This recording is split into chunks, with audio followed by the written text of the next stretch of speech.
Good morning friends. और हम जा रहे हैं आज अपने चौथी दिन की ट्रेनिंग, सही ना मैम? ओके। तो निकल के ट्रेनिंग के लिए रवाना। कहाँ से? देख लो मैम, चिनार पार्क, सॉरी चिनार गेस्ट हाउस। ओके मैम, चलते हैं। और बाकी कुछ आंसर रह जाते हैं तो हम उनके बारे में जरूर बात करेंगे। तो मुझे लगता है कि आज का हमारा जो डिस्कशन है वो तो फिर आगे बढ़ता रहेगा। मैं स्वागत करती हूँ प्रोफेसर चित्रा सिंह मैडम हमारे साथ में है इस विशेष सेशन के लिए। मैडम यहाँ पे एक्सटेंशन डिपार्टमेंट में हेड है, अभी नवनियुक्त उन्होंने अपना पदभार ग्रहण किया है और केमिस्ट्री की सीनियर प्रोफेसर है, आप में से बहुत लोग परिचित होंगे। और मैडम का इस सत्र में स्वागत है। मैडम कार्बन इस कंपाउंड में कक्षा 10वीं में एक बहुत विशेष चैप्टर है जो कि आगे जब बच्चे 11वीं 12वीं में पढ़ने जाते हैं तो उसका एक फाउंडेशन बनाता है, उसका आधार बनता है। तो उस बहुत महत्वपूर्ण सेशन को लेकर आपके साथ में है और मैडम आपके साथ में इस सत्र में रहेंगी। और मैडम हमारे सेशन आपका स्वागत है पार्टिसिपेंट्स की ओर से, मैं कोऑर्डिनेटर मेरी तरफ से। और एक बार आप कर्तन ध्वनि से मैम का स्वागत करेंगे।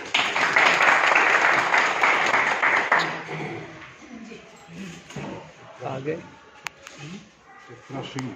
जी जी चित्रा से विषय या उस इकाई या यूनिट का केवल यहाँ पर उसको संभालने की जिम्मेदारी नहीं है, बल्कि आपको जब आगे जाके आपका जो दायित्व आपको जिसके लिए यहाँ भेजा गया है वो कैसे परिपूर्ण हो, तो इसके बारे में भी बातचीत करना बहुत महत्वपूर्ण है। और यही हम लोगों का कार्य भी है कि आप लोगों को हम केवल विषय का ज्ञान न कराएं, बल्कि उससे संबंधित समस्याएं और कक्ष में कैसे उस विशेष पाठ को इम्प्लीमेंट किया जाए या उसको कैसे हम वहां पर इंट्रोड्यूस करें, ये सारी चीजें जो जब हम अपने छात्र शिक्षकों को भी पढ़ाते हैं तो स्किल्स पढ़ाते हैं। तो दरअसल यहाँ पर हम लोग जो कार्य कर रहे हैं वो स्किल डेवलपमेंट का कर रहे हैं। और किसी भी विषय में हो, चाहे वो साइंस में हो, सोशल साइंस में हो, ज्ञान को प्रचारित कैसे करना है वो जिम्मेदारी हमारी है। और मुझे लगता है कि आपके ये ताकते हुए चेहरे इस बात का बहुत बेसब्री से इंतजार कर रहे हैं कि आपको ये नहीं समझना कि कार्बन क्या है, कार्बन कंपाउंड्स क्या है, आपको ये समझना ज्यादा मुफीद लग रहा है कि हाउ टू इंट्रोड्यूस और उसे फिर आगे संभालना कैसे है। तो मैं कोशिश करूंगी, मैंने अपना पीपीटी भी कुछ इसी तरह से बनाया है कि हम तो बड़ा होगा ना, आप सब में बीएड है ज्यादातर, हाँ होगा, ऐसा हो नहीं सकता कि ओरिएंटेशन आपका ना हो। तो उसमें जब हम क्लासरूम टीचिंग में हैं, अभी हमारे बीएड के स्टूडेंट्स उस पे इंटर्नशिप कर भी रहे हैं। अभी मैं लास्ट वीक KV2 में उसका जो ऑब्जर्वेशन है, सुपरविजन है, उसके लिए गई थी। तो बच्चों को ये समस्या आ रही थी क्योंकि उनके जो कंसर्न टीचर हैं, क्लासरूम टीचर, उनका ये कहना है कि अगर आप इस अप्रोच से पढ़ाएंगे तो हमारा सिलेबस कभी कंप्लीट नहीं होगा। मैंने भी एक बार फील्ड विजिट किया था और उस समय मैंने इसी कार्बन एंड इट्स कंपाउंड को कोशिश की थी कंस्ट्रक्टिविस्ट अप्रोच से पढ़ाने की, लेकिन तब भी यही प्रॉब्लम आई थी कि हमें सिलेबस भी कंप्लीट करना है। तो ये जो प्रॉब्लम है, हाँ करते होंगे ना। अब जो इस टॉपिक की बात है या फिर जो केमिस्ट्री वहां पर इंट्रोड्यूस हो रही है, मुझे लगता है कि कुछ सालों पहले तक इस बारे में नहीं सोचा जाता था कि केमिस्ट्री जो है वो इन्वायरमेंट का कितना जरूरी हिस्सा है और उससे उसके जो हार्मफुलनेस है उसमें कितना इजाफा होता है। मैंने जब केमिस्ट्री पढ़ी तो मैंने इतना ध्यान नहीं दिया, सोचा भी नहीं, उस समय इतने दिमाग खुले नहीं होते थे। अब तो सोशल मीडिया का जमाना है, सब जानते हैं किससे क्या होता है, लेकिन हमारे और आपके समय में मुझे लगता है ज्यादा फर्क नहीं है और उस समय हम इसको इस तरह से नहीं सोचते थे। लेकिन अभी इस समय जब हम बहुत ज्यादा मुसीबत के दौर से गुजरे हैं पिछले कुछ दिनों में एनवायरनमेंट को लेकर, तब हमें ये, मुझे व्यक्तिगत तौर पे केमिस्ट्री के होने के नाते ये लगा कि कितनी सारी चीजें ऐसी हैं जिसमें हमारा भी योगदान है ना। तो जब हम कार्बन को या फिर केमिस्ट्री को, तो मैंने पिक्चर यहाँ पर लगाया है, ये जानबूझ के लगाया है क्योंकि इस पिक्चर के मायने क्या है। अब इसमें थोड़ी थोड़ी बॉटनी जूलॉजी मिक्स की है ना। कार्बन जो है वो एक ऐसा कंपाउंड है पीरियोडिक टेबल का जिसमें कि सिर्फ हम कह सकते हैं कि वो पीरियोडिक टेबल जो है वो उसी के बेस पे हम उसको डिफाइन नहीं कर सकते। वो थोड़ा थोड़ा बॉटनी में है, थोड़ा थोड़ा जूलॉजी में है, थोड़ा थोड़ा केमिस्ट्री में है। तो जब हम पीरियोडिक टेबल में बात करते हैं कार्बन की कैटेनेशन की, तो उसका जो दायरा है वो केमिस्ट्री तक नहीं है, उसका दायरा केमिस्ट्री के बाहर भी है, बायोलॉजी में है ना। तो कितना मतलब वो अपने आप को इतना के भी टीचर्स इसमें हैं, ठीक है, उन्हें मजा आएगा। केमिस्ट्री वालों को तो मजा आएगा ही आएगा। देखिए कार्बन है, लेकिन इसका जो कार्बन डाइऑक्साइड वाला पोर्शन है, हमें किसको हैंडल करना है, उसको हैंडल करना है आज के समय में।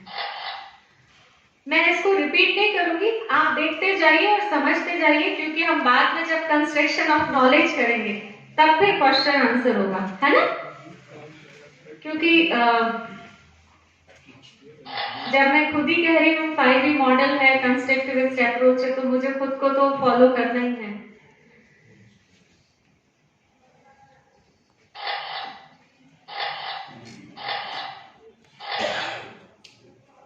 एक हो गया फोटोसिंथेसिस, कीवर्ड समझते हैं आप, है ना। yes, हम अभी कीवर्ड्स, आप में से कोई एक चाहे तो वहां पर लिखते, सर आप थोड़ा हेल्प कर दीजिए क्योंकि मैं दोनों चीजें हैंडल नहीं कर सकती। हम फोटोसिंथेसिस लिखे, फिर हम रेस्पायर लिखे, है ना, रेस्पिरेशन लिखे। मैं आगे बढ़ा दूं इसको। इस पिक्चर से क्या समझ रहे हैं आप? अच्छा, अब बर्निंग का संबंध सिर्फ ऑक्सीजन कार्बन डाइऑक्साइड दोनों से है, दोनों से है। हाँ, लेकिन वो किचन में भी हो रहा है, लाइट चली गई तो मोमबत्ती में भी हो रहा है, दिवाली के दिए में भी हो रहा है, पटाखों में भी हो रहा है, ठीक है। आपको थोड़ा कष्ट दूंगी, आप यही रहिए। इसलिए ये सिर्फ कंबशन जो है वो एक जगह नहीं है। सर इधर बैठे ना, अरे आप यहाँ बैठे। तो कंबशन सब जगह है, ठीक है। अब हम गाड़ी से यहाँ तक आते हैं, या बच्चा जो है वो गाड़ी में बैठ के स्कूल जाता है, तो क्या वो देख रहा है कि गाड़ी के साथ साथ और उसके भी साथ साथ जो काला धुआं चल रहा है वो क्या है?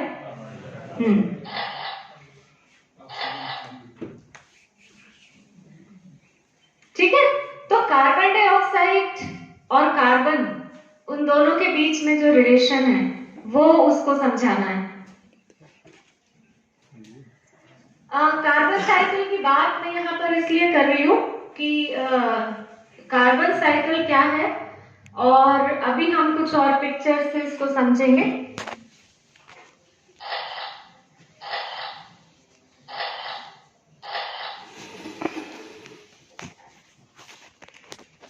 Carbon atoms on the planet Earth are constantly being recycled. Photosynthesis converts carbon dioxide from the atmosphere into biomass. Biomass भी लिखिए। Other chemical and biological processes release carbon dioxide from biomass into the atmosphere. तो आप उसे 9-10 से ही Orient कर दीजिए ताकि जब वो 11-12 में जाए, है ना।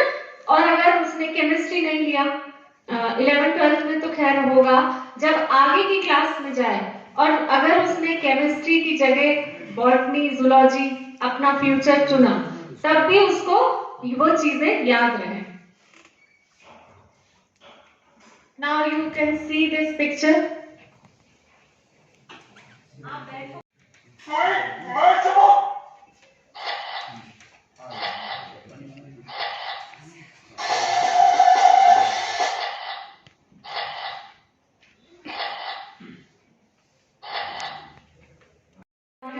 होती हूँ। ये सारा जो है वो संबंध है एक दूसरे का, एक दूसरे से, ठीक है।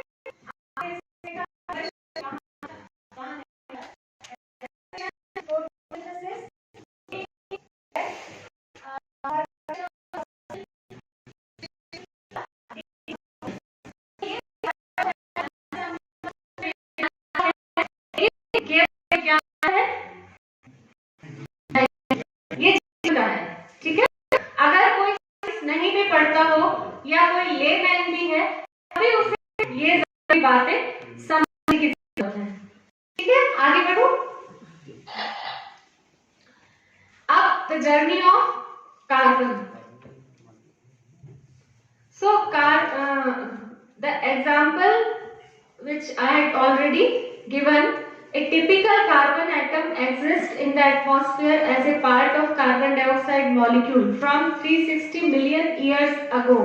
During the Carboniferous period, उसको हम क्या बोलते हैं? 360 होते हैं। हम जहाँ घर में काम करते हैं, हाँ मैम, बर्तन धोते हैं। Yes ma'am.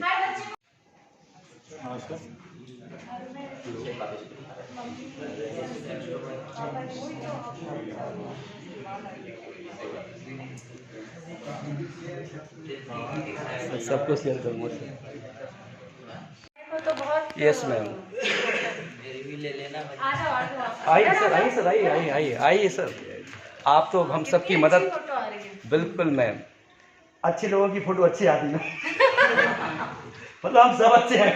उसकी फोटो बेकार आएगी, वो अच्छा नहीं है। ओह नहीं, हम सभी अच्छे ना मैम। हम सब ईश्वर की बनाए हुए सुंदर। Yes ma'am, yes ma'am, yes. और फिर ईश्वर की जो भी बनाई हुई चीज वो खराब कैसे हो सकती है? Thank you ma'am. All the members of a homologous series have same chemical properties due to same functional properties. Methods of preparation. Generally, all the members of the series can be prepared by using same method. Physical properties. Physical properties of the members of homologous series vary with the increase in atomic weight.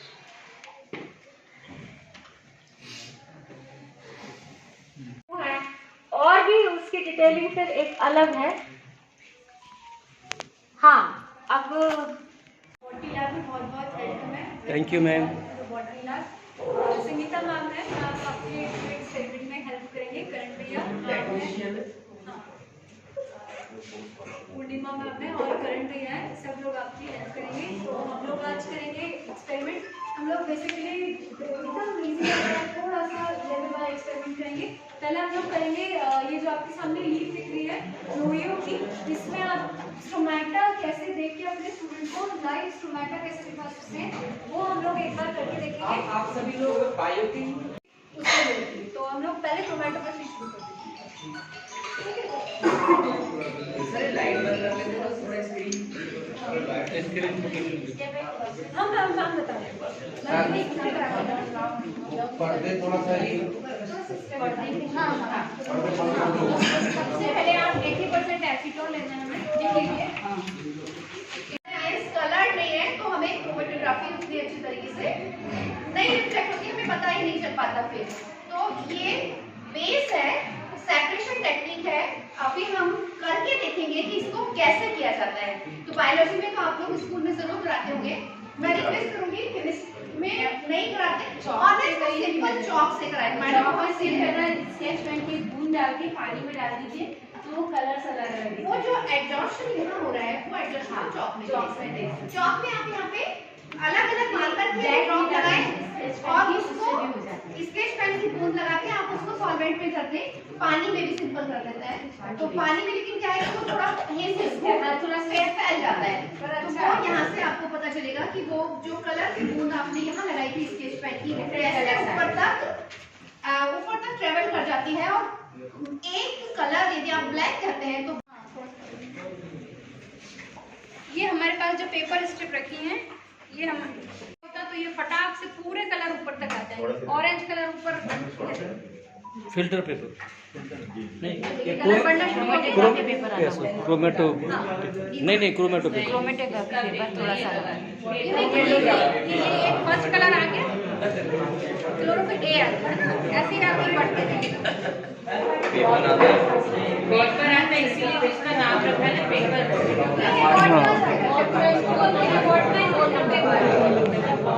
बड़ा पढ़ना paper.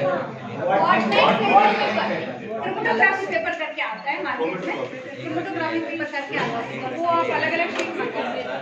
ठीक है, अब जो भी करना चाहते हैं तक आप ये वाला कलर देख रहे हैं, ये वाला पिंक वाला, ये पर्पल सा कलर, तब तक आपको ये ब्लेड से स्क्रैच करना है जब तक ये पर्पल कलर पूरी तरह से रिमूव ना हो जाए और आपको एक लाइट ग्रीन कलर की पत्ती जो है वो अलग से नहीं दिखने लग जाए, तब तक आप इसको स्क्रैच करते रहेंगे। स्क्रैच करते रहेंगे जब तक एक हल्का सा ग्रीन, लाइट ग्रीन कलर की लीफ नहीं दिखेगी। लाइट ग्रीन कलर की लीफ जैसी रखेगी, आप एक स्लाइड पे बस आप एक ड्रॉप पानी की रखेंगे और लगा के आप माइक्रोस्कोप पे देख लेंगे तो आपको स्टोमेटा दिख जाएंगे अलग से। तो ये बहुत सिंपल से एक्सपेरिमेंट है, बस इसमें आपको प्रेजेंस और एब्सेंस देखनी है। तो प्रेजेंस जनरली हम लोग देखते हैं कि lower surface of the leaf में स्टोमेटा की प्रेजेंस ज़्यादा होती है, upper surface of the leaf में स्टोमेटा की प्रेजेंस कम होती है, बिकॉज अगर ज़्यादा ट्रांसपिरेशन हो जाएगा तो इसलिए स्टोमेटा अपर सरफेस पे ज़्यादा नहीं लगेगा, इसलिए हम लोग वहाँ पे ही देखते हैं, हम लोग लोअर सरफेस में करते हैं। तो हम लोग कुछ नहीं करेंगे, करंटली एक ड्राई हो जाएगा तभी तो आप, नहीं तो आप स्टैंड डाल रहे हो, कुछ भी डाल रहे हो तो वो बह जाएगा ना, बह जाएगा। अभी हमने फिक्स कर लिया, अब आप इसके पास कुछ भी डालोगे तो वो बहेगा नहीं, फिक्स हो गया। अभी आप इसको आसानी से मूव करते नहीं दिखेगा माइक्रोस्कोप।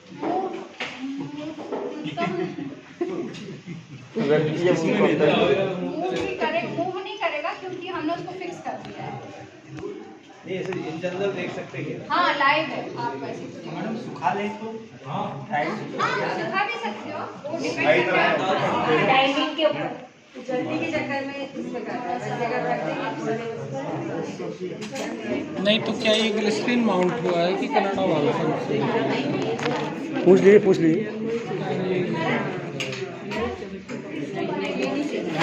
स्लाइड बनी है, ग्लिसरीन माउंट हुआ। सही बात है। तो मैं कहाँ आया इसमें? मैं कहाँ हूँ? बिना अपने नहीं बन सकती वो बाइनों पूरा लेकिन वहाँ भीड़ बहुत है। ये जानते हैं ये क्रश अच्छे से नहीं की गई।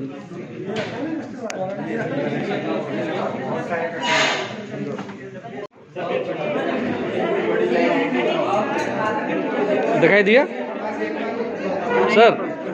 अब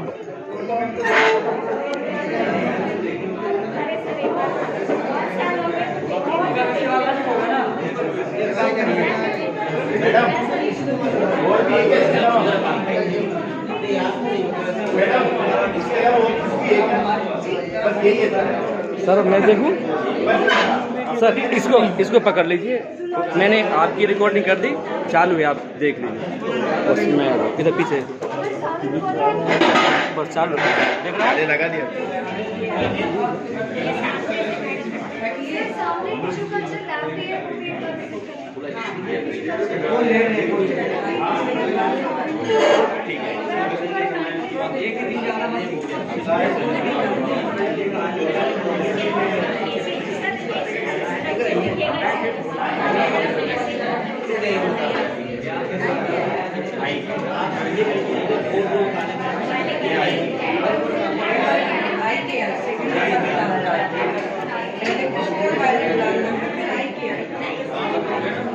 ये माइक्रोस्कोप बहुत सही नहीं है। हाँ सर, उसमें मैंने देखा था, लेकिन जो मैंने लगाया था नहीं, वो बहुत कलर थी और बहुत थिकनेस था उसमें, क्लैरिटी नहीं थी उसमें।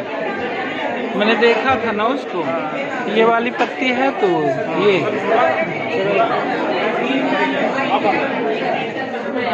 झोला वहाँ पे रखा तो था आपका है वाला ये है, मैंने तो यहीं पे रखा। बाटल डाली है, देखिए हमारे वाले हैं। चालू है, बंद कर दिया? हाँ चालू है, चालू है। काफ़ी हो गया ना एक ही। Thank you sir, thank you, thank you.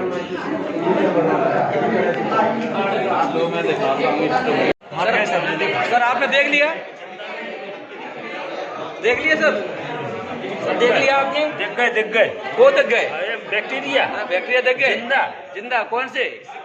Lactobacillus, माइक्रोबैसिलस। अच्छा, माइक्रोबैसिलस की लैक्टोबैसिलस? हाँ, यस, लैक्टोबैसिलस। चलो चलो चलो, हम तो स्टोमेटा देख रहे थे, अब देख लेते हैं, देख लेते। हाँ, स्टोमेटा देखना ही देखना था, ये सब होता था। चलो सर, चलो चलो चलो, अरे वो थक गया है, चल चल के थक गया। ऑन कर दिया? कौन है? कौन है? देखिए आप, दिख रहा है? हाँ। देखिए सर। अरे वाह, इतने सारे। अच्छा, दोनों आंखों से देख सकते हैं? दोनों आंखों से देख लो। दो ही है तो दिखाई ना यार। हाँ सर, एक आंख मारना करें। अरे गड़बड़ वाली बात नहीं करो। Thank you sir, thank you. Okay, चलिए बंद करो। करते हैं, उसके बाद हम इसको सॉलिडिफाई करते हैं और इस तरह से इसलिए रखते हैं ताकि ये जो ब्रांच और ये पत्तियां निकल रही हैं इनको वो ना हो, प्रॉब्लम ना हो फैलने में, इसलिए इसको स्लैंट तरीके से रखते हैं। ठीक है, शूट के बाद अभी ये शूटिंग मीडियम में रखा है। शूटिंग मतलब शूट्स निकलेंगी ब्रांच से, फिर हम इसको सीधा रखते हैं मीडियम। बनाते कैसे हैं टिश्यू? जी, मतलब क्या लेते हैं प्लांट का, ऐसा कौन सा चीज लेते हैं? कौन सा पार्ट लेते हैं टिश्यू कल्चर? जी, टिश्यू कल्चर ये है कि पौधे के किसी भी भाग से आप पूरा पौधा बना सकते हैं। आप पत्ती ले सकते हो, बड ले सकते हो, है ना। उसके बेसिस से अलग अलग टाइप के टिश्यू कल्चर होते हैं। मुझे एक माइक्रो प्रोपगेशन होता है, उसमें हम बड लेते हैं और रखते हैं। एक होता है ऑर्गेनोजेनेसिस, आपने पढ़ा होगा कैलस के बारे में, है ना। तो कैलस को कहते हैं इनडायरेक्ट ऑर्गेनोजेनेसिस। हम पौधे के पार्ट को इसमें रखते हैं मीडियम में, तो कैलस मिलता है। कैलस से शूट या रूट, शूट और रूट के अलग अलग हॉर्मोन्स हैं, आपने पढ़ा होगा। ऑक्सिन्स जो होते हैं वो रूटिंग करते हैं और साइटोकाइनिन जो होते हैं वो शूट करते हैं। तो हम ऑक्सिन डालें। जी मैडम, मुझे एक क्वेश्चन पूछना, जैसे आपने पूछा ना कि प्लांट के किसी भी पार्ट से हम टिश्यू कल्चर कर सकते हैं, एक नया प्लांट। जी जी जी, सपोज हमने भूसा लिया तो क्या हम भूसे से नया प्लांट बना सकते हैं? वो जीवित होगा तो लिविंग ठीक है। हाँ हाँ जी। तो टोटीपोटेंसी से पॉसिबल है बनाना? प्लांट टिश्यू कल्चर टोटीपोटेंसी पे ही काम करता है। तो मैडम फिर भूसे से हम क्यों नहीं बना सकते गेहूँ? मतलब जब लिविंग स्टेज पे होगा, ग्रास होगा, जब वो हाँ जब ग्रास फॉर्म में मिट्टी में होगा, तब अगर आप उसका भाग निकालेंगे ना तो आप उससे पूरा पौधा। तो मतलब अगर सपोज उसकी हमने वो निकाल दी, क्या बोलते हैं, बाली निकाल दी, अभी जिंदा है प्लांट, तो उससे काट के फिर टिश्यू कल्चर करें तो हो जाएगा कि नहीं हो जाएगा? हो जाएगा, कर सकते हैं। मतलब इट कैन बी डन। तो मैडम आप हमारी हेल्प करेंगे, मतलब कि अगर हम ये करके देखना चाहें तो? आप बिल्कुल कर सकते हैं, हमें परमिशन लेना। हाँ मैम, नहीं मैम एक्चुअली जी जी, thank you ma'am, thank you. ये जो हम टिश्यू कल्चर की बात कर रहे हैं, मतलब मैं एज ए साइंस टीचर और साइंस स्टूडेंट अभी से नहीं, बहुत समय से मेरे दिमाग में है। जैसे आपने बोला लिविंग का, तो मुझे समझ में आ रहा है। मैं एक्चुअली इसकी इकोनॉमिकल वैल्यू समझने के लिए, और जैसे हमने निकाल लिया तो गेहूं की बाली हमने यूज कर ली, गेहूं का पौधा तो अभी जिंदा है ना, तो क्या हम उससे नए गेहूं के प्लांट्स बना सकते हैं? बिल्कुल बना सकते हैं, बना सकते हैं। बिल्कुल बना सकते हैं। क्योंकि अगर मान लो वो बाली ना भी दे तो कम से कम वो भूसा तो दे देगा। भूसा दे देगा, और उस भूसे का कितना यूज होता जी है। जी जी, बिल्कुल होता है जी। So it can be done. Yes yes, it can be done. Okay, तो परमिशन लेनी पड़ेगी? आपको लैब बनाना पड़ेगी, क्योंकि इस लैब में आप इकोनॉमिक पर्सपेक्टिव से काम नहीं कर सकते। नहीं कर सकते। यहाँ हम सिर्फ रिसर्च कर सकते हैं। हम देख सकते हैं कि ये हो सकता है कि नहीं हो सकता। So my motto is also the same. हाँ, ये बिल्कुल कर सकते हैं, हम देख। मैडम आपका शुभ नाम क्या है? Doctor Purnima Sharma. Doctor Purnima Sharma ji. Madam thank you, क्योंकि एक्चुअली ये क्वेश्चन बरसों से दबा हुआ था दिमाग में। अगर परमिशन लेना है तो किसी प्रिंसिपल सर से लेनी पड़ेगी। ठीक है ma'am, thank you ma'am. Mister Mandal, doctor Jaydeep. Okay, thank you ma'am, thank you. Relax condition में रहे, क्योंकि अपन ने इस पे हैमर मारा तो ये गोल्गी टेंडन ऑर्गन्स और इंट्राफ्यूजल फाइबर से सिग्नल जो गया, ठीक है ना, और इसने डायरेक्ट साइनेप्सिस के जरिए इसको क्या करा दिया, कॉन्ट्रैक्ट, मींस ऊपर की ओर पैर आएगा। ठीक है। साथ ही साथ इसको जो आपके फ्लेक्सर मसल्स थी उनको क्या करा दिया, रिलैक्स करा, ठीक है ना। तो रिलैक्स करा दिया, किसकी वजह से ये हुआ, इंटरन्यूरॉन्स की वजह से, ठीक है। तो ये रिलैक्स रहेगा। अब आ जाइए मैं किसी को दिखाता हूँ, ये साइनेप्स क्या होता है, कोई बता, दोनों तंत्रिकाओं का कनेक्शन बिटवीन टू न्यूरॉन, ठीक है। दो न्यूरॉन्स भी हो सकते हैं या एक न्यूरॉन एक मसल भी हो सकता है, ठीक है ना। वहां पे वो क्या है कि सिग्नल आएगा और दूसरे चाहे मसल हो या दूसरा न्यूरॉन उसके साथ वो कम्युनिकेशन बिठाएगा कि क्या करना है आगे, है ना। आपको एक्साइट होना है या सप्रेस होना है, और वो किसके जरिए होगा, पहले न्यूरॉन से क्या आया, एक्साइटेटरी सिग्नल आया या इनहिबिटरी सिग्नल आया। एक्साइटेटरी में आप जानते हो कि एक्साइटेटरी न्यूरोट्रांसमीटर होते हैं जो आपके क्या डोपा है, सेरोटोनिन है, एड्रेनालिन है और आपका ग्लूटामेट, ठीक है। वहीं पे आपका जो इनहिबिटरी टाइप के न्यूरोट्रांसमीटर अगर रिलीज हुआ किसी से तो वो क्या कराएगा, सप्रेस करा देगा आगे, जिसमें क्या ग्लाइसिन है और गामा अमाइनो ब्यूटाइरिक एसिड, ठीक है ना। तो ये क्या है कि ये सप्रेस करा रहा है इसको, तो फ्लेक्सर मसल क्या हो जाएगी, सप्रेस हो जाएगी, इट मींस रिलैक्स हो जाएगा, ठीक है। और कॉन्ट्रैक्शन किसमें आपको देखने को मिलेगा, एक्सटेंसर मसल में। आधा मैं किसी को दिखाता हूं सर, मैं थोड़ा सा बोलना चाहूंगा सर। हाँ, मुझे थोड़ा लेट हो गया था, मैं शायद शुरू से मैं बहुत देर से बोल रहा का प्रतिनिधित्व के रूप में, वाइस प्रिंसिपल के रूप में ये काम करता है और हमें उस समय मतलब आपात स्थिति में बचाने की कोशिश करता है। ये थोड़ा सा बताना, ये है कि आप जब भी बैठे हुए हो, अचानक से कुछ भी ऐसी कंडीशन बन गई जो आपके लिए हार्मफुल है, तो आप अपने बॉडी पार्ट्स को क्या विड्रॉ करते हैं, आप बैठे हुए किसी ने पिंच हो दिया तो आप हाथ खींच लेते हो, लेकिन ये पिंच होने का सिग्नल आपके हायर सेंटर तक नहीं है। तो बताओ यार, मैं ये बताना चाहता हूँ, ठीक है, किसी ने आग लगा दिया, आपने तुरंत खींच लिया, आपकी आंख पे अचानक से लाइट मारी, आपकी पीपल क्या होगी, डायलेट हो जाएगी, कॉन्ट्रैक्ट हो जाएगी। पीपल क्या होती है, हाई इंटेंसिटी लाइट पे क्या होती है, कॉन्ट्रैक्ट हो जाती है, और जैसे डिम लाइट में क्या हो जाएगी, डायलेट हो जाएगी जी। तो वो कैसा है, वो ऑटोमेटिक है। आप आगे सर, डोंट वरी। सिस्टम पे जाके आपको नहीं मालूम है ना, जैसे ही मैं इस पे प्रेस करूंगा हैमर से तो ये आपका पैर ऑटोमेटिक, ये क्या है कि यहाँ के सेंसेशंस जाएंगे आपके बॉडी सेंट्रल ऑर्गन्स के, आपके यहाँ पर स्पाइनल कॉर्ड पे, और ये ऑटोमेटिक क्या करेगा, ये अपन प्रेस करेंगे नीचे जाएगा, लेकिन वो अपने आप को ऊपर लाएगा, ठीक है। आया फिर आया ना, ऊपर आया, ठीक है। तो ये क्या है कि कोई कुछ भी चुभा तो अपन विड्रॉ कर लेते हैं वहां से, तो ये ऑटोमेटिक रिफ्लेक्स है।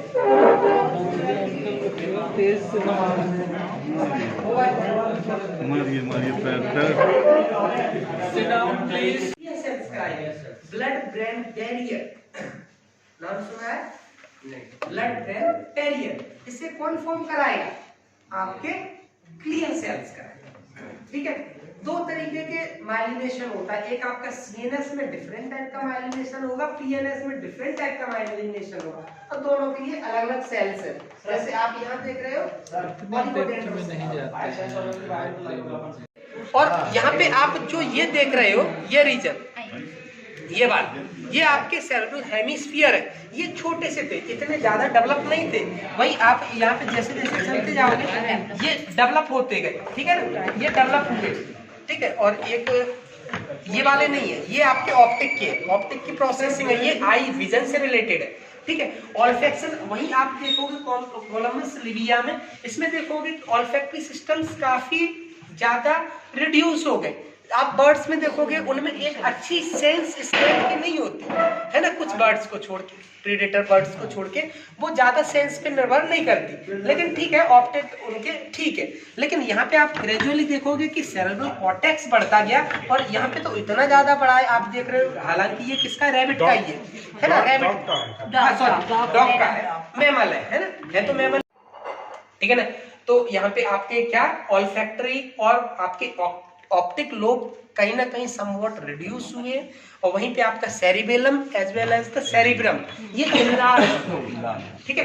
ये उसी के लिए सर ब्लड ग्रुप नहीं कराया, ब्लड ग्रुप आ जाइए, आ जाओ, मैं करा देता हूँ। तो आप ब्लड ग्रुप का करवा रहे हैं सर? हाँ, ठीक है सर मेरा ले लो। सर मेरा ले लीजिए सर मेरा। किसी से भी निकाल देंगे सर। नहीं सर मेरा पर थोड़ा मोटा हो गया ना सर, तो एक आध बूंद से थोड़ा। लिपिड प्रोफाइल बनवाइए। अरे सर समोसे से सावधान। समोसे से सावधान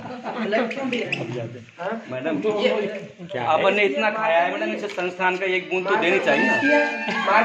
ये वाली उंगली नहीं, मार्कर लाइए थोड़ा जल्दी। वो सर हमने कोर्ट में की थी तो अंगूठी नहीं पहनी थी। नहीं बाद में पहना। ये एंटी सीरम है, मीन्स क्या बोलेंगे, ये क्या है, कुल मिला के एंटीबॉडीज है। एंटीबॉडी, ये एंटी सीरम बोले क्या है, एंटीबॉडी, जिसमें एंटी सीरम ए, एंटी बी है ना, ये एंटी डी है ना। एंटी डी किसको, RH पॉजिटिव और नेगेटिव जो होता है उसके लिए है ना। ये एंटी अगर ए अपन ने डाला और वहां पे क्लॉटिंग ब्लड में हुआ तो मीन्स ब्लड ग्रुप कौन सा है, ए। बी के साथ अगर रिएक्शन करके वहां पे आरबीसीस में क्लम फॉर्मेशन हुआ तो कौन सा ब्लड ग्रुप है वहां पे, बी ब्लड ग्रुप है। और उसके बाद RH दोनों अलग है, दोनों के साथ हो रहा है तो ए बी है, और दोनों में किसी से नहीं हो रहा है तो ओ है, ठीक है। ये स्कंदन वही क्लॉटिंग। और RH एक अलग है ना, RH अलग चीज है। जनरली 85% हाँ RH फैक्टर 85% पॉपुलेशन कैसी है, पॉजिटिव ही है। तो जनरली जितने भी लोग हैं उनमें से ज्यादातर का पॉजिटिव ही आएगा, है ना। तो अब अपन देखते हैं, ये मार्कर अपने पास आ गया। RH में क्लोटिंग हो जाता है। हाँ, अगर पॉजिटिव होगा तो होगा। देखिए सबसे पहले आप हाँ तीनों ही एंटी सीरम लेबलिंग तीन अपन ड्रॉप डालेंगे, एक एक है ना, एक ए के लिए, बी के लिए एंड डी के लिए, ठीक है। तो लेवलिंग बहुत जरूरी है क्योंकि अदरवाइज आप भूल जाओगे। स्टिक्स यहाँ पे रखी है, ये रहा है ना, टूथपिक वगैरह रखेंगे, कहीं से भी अपन मिक्स नहीं करना है इन चीजों को। ये अपने पास लेंस लेट है, ठीक है, ये फिट करने के लिए अपना अपना खुद ही कर लें। नहीं अभी रुक जाओ, एक मैं करा दूं, उसके बाद आप लोग शौक से करिएगा। कौन करवाना चाहेगा? सर ब्लड ग्रुप कौन सा है सर बता रहे हैं? हाँ हम बताएंगे, क्लॉटिंग का फीचर अभी पता चलेगा कैसा होता है। डी आर सर का ब्लड ग्रुप देखिए लाइव। ए में ए डालना। 500-700 की होगी ज्यादा। हाँ, 500-700 हम लोग तो बहुत बार मंगाए। अच्छा सी तो होता नहीं इसमें, नहीं ए भी होता है और डी होता है। ब्लड ग्रुप के लिए ये डी बीच में, ये क्या डालिए? RH फैक्टर भी करके मिक्स न हो पाएंगे। सीरम भी है ना ये। हाँ ये सीरम भी। अच्छा सबने बी बीच में रखा है, हम लोग डी बीच में रख लेते हैं। कहीं पे कोई मार्किंग कर लो बस, प्रॉपर मार्किंग जरूरी है, बस इतना ध्यान रखिए। ए बी और डी से अलग अलग स्टिक यूज करना है। ये केयरफुली करना है कि कहीं से भी मिक्स नहीं हो। अगर मिक्स कर दिया तो इसका एंटी सीरम उसमें भी पहुंच गया, सही बात है। कहीं ना कहीं तो वो क्लॉटिंग दिखाई देगा। बहुत अच्छा आता है टेस्ट इसका, क्लॉटिंग क्लियर दिखेगी। इसमें नहीं हुआ। स्टिक भी अलग अलग यूज करनी हाँ अलग लग रहा है मुझे। स्टिक तो अलग अलग ही यूज करना।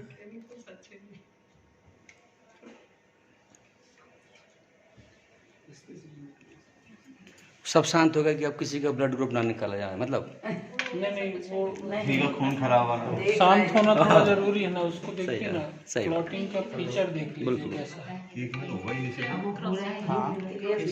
किसको डिटेक्ट करेंगे कि सही बात सही बात।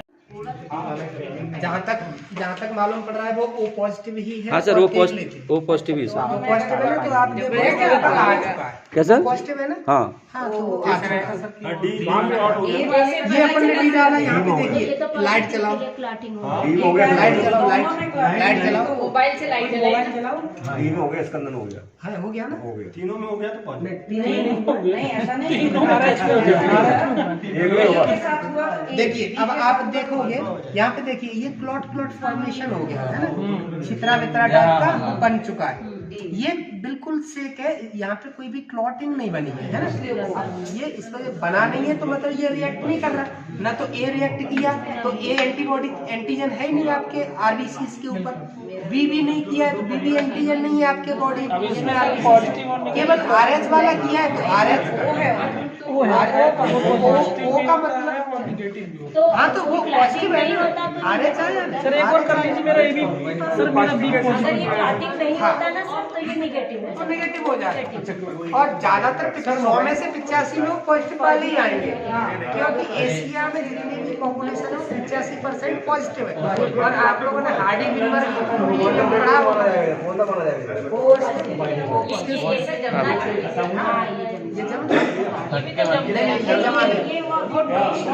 तो आप लोगों ने देखा मेरा ब्लड ग्रुप कौन सा निकला? O positive. O positive. हाँ जी सर, डिनर में ले चल। ऐसा क्या? एक सेकंड सर, इसको पकड़िए। मेरा ब्लड ग्रुप कौन सा निकला सर? O positive. चलें सर लंच के लिए? जी जी। अभी मत बताइए। निकल गया ब्लड आपका सर? अब देखते हैं सर और मैडम का ब्लड ग्रुप क्या है।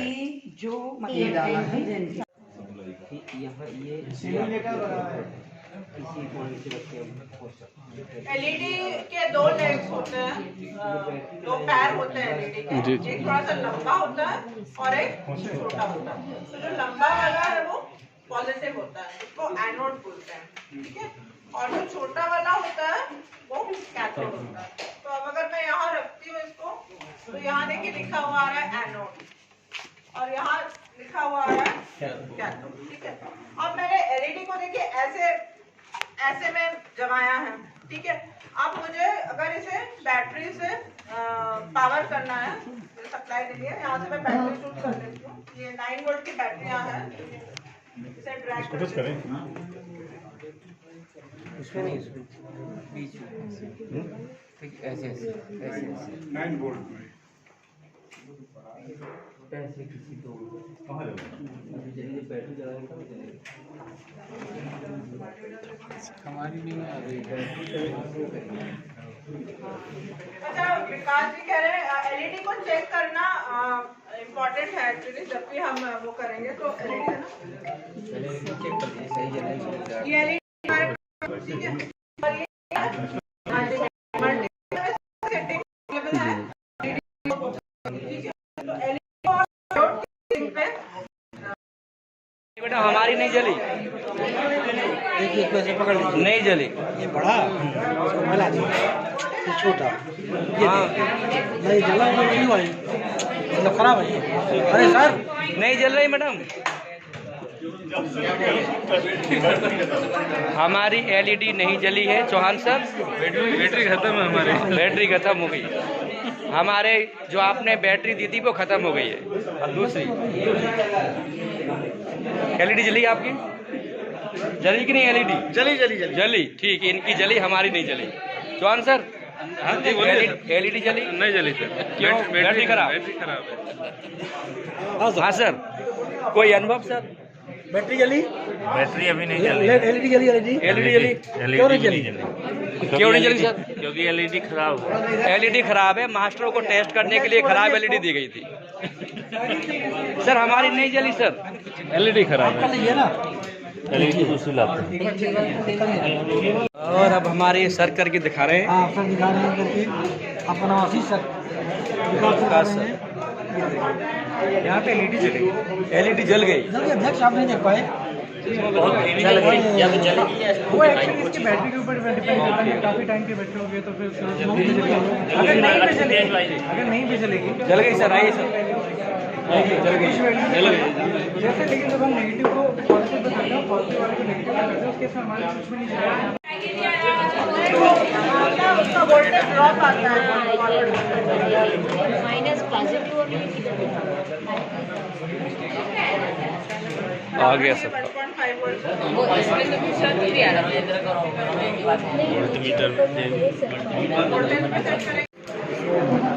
हो गए? हो गए?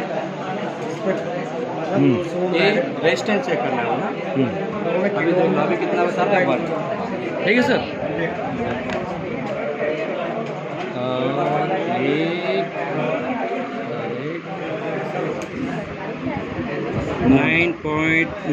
98.8। ठीक है। दूसरा इसकी पोलरिटी रिवर्स करते हैं, इसको उल्टा किया, उल्टा करते हैं, फिर किया, तब भी कितना आ रहा है? 98.8। सर थोड़ा दूर खींचो और मेरी फोटो लाओ। आ गया सर? हो गया रेजिस्टेंस का? अपने रेजिस्टेंस का कर लिया और LED का कर लिया और सेल का कर लिया। वेरी गुड, 3 अपने हो गए। हाँ? बंद कर दीजिए सर। है ना? अब अगर यहाँ कर दूंगी मैं तो यहाँ नहीं आएगी। कब वैल्यू आ रही है? आ रही ये तू तो हो नहीं सकता ना, गलत है ना। यही वाला है। ये रेजिस्टेंस का था, पहले रेडी कर दो। अब बैटरी का मैम, अब बैटरी वाला बता दीजिए। चल के मैम, बैटरी का बोल्ट का, बैटरी का भी कर लिया, रेजिस्टेंस का भी कर लिया, डायोड का भी कर लिया। आपको मल्टीप्लाई करना पड़ेगा। मतलब ये पॉइंट्स है। बैटरी तो बता दिया ना। ये बता दिए मैडम, हमें बताया। बैटरी चेक कर लीजिए। सबने अगर रेजिस्टेंस कर लिया हो बैटरी तो अब आपके पास हमने जो कर मैंने ली। बैटरी दी होगी एक, आपको उस बैटरी का वोल्टेज चेक करना है। आगे उस बैटरी का वोल्टेज कितना है? सबका अलग अलग 7.5। बैटरी बहुत प्रैक्टिकली यूज हो रही है, डिस्चार्ज होगी। बिल्कुल बिल्कुल। हेलो, ये एरो कहाँ जाएगा? एरो हमें वोल्टेज चेक करने के लिए अब दोबारा देखिए। वोल्टेज आपके पास का। जो मल्टीमीटर है, अगेन राइट साइड में ऊपर V और नीचे एक बार बना है सिंगल सा, जो DC डिनोट करता है। हमारे पास जो बैटरी वो DC वोल्ट है, तो आपको क्या करना है, इसे 20 पे सेट करना है। बैटरी को 20 पे सेट कर दीजिए जी सर, और डायरेक्ट दोनों पिन बैटरी के प्लस या माइनस पे रखिए। अपने आप वो वोल्टेज बताएगा।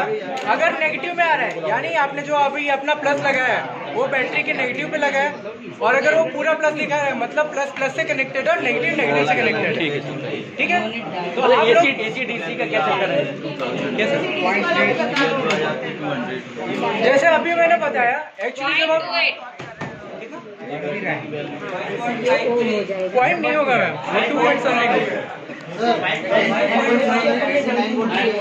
होगा सर, हो सकता। जब DC चेक करने हैं तो सीधी लाइन की तरफ आ जाओ, और जब AC चेक करना है तो इसको घुमा घुमा के यहाँ आ जाओ, इस तरफ। यही है ना सर? वाह, थैंक यू सर, તમારો આભાર છે। मध्य प्रदेश में लेके आए। सो समथिंग ऐसा कुछ ना कुछ एमपी में होता रहता है, और मैं तो कुछ सालों से देख रहा हूँ। जो लाल परेड मैदान है यहाँ कई बार आयुर्वेद मेला, कई बार फॉरेस्ट मेला, और अभी बिल्टन मार्केट में एक एग्रीकल्चर एक्सपो चल रहा है। So in point of view natural resources management, agriculture, forest, I think that Bhopal is a good place to see all these things in one place as well as seeing diversity. So हम लोग start करेंगे। तो मैं अपना परिचय देता हूँ। मैं डॉक्टर मुकेश गुरानी, यहाँ एग्रीकल्चर, हॉर्टिकल्चर, एनवायरमेंटल साइंसेज के सब्जेक्ट पढ़ाता हूँ। और जो भी आपने आसपास जो गार्डन देखे हुए हैं, I supervise that garden and we have one field. उस फील्ड में हम लोग क्रॉप का कल्टीवेशन करते हैं। मैंने BSc एग्रीकल्चर किया है पंजाब राव देशमुख अकोला यूनिवर्सिटी से, and then MSc geoinformatics from Barkatullah, और PhD in agriculture technology from Malaysia।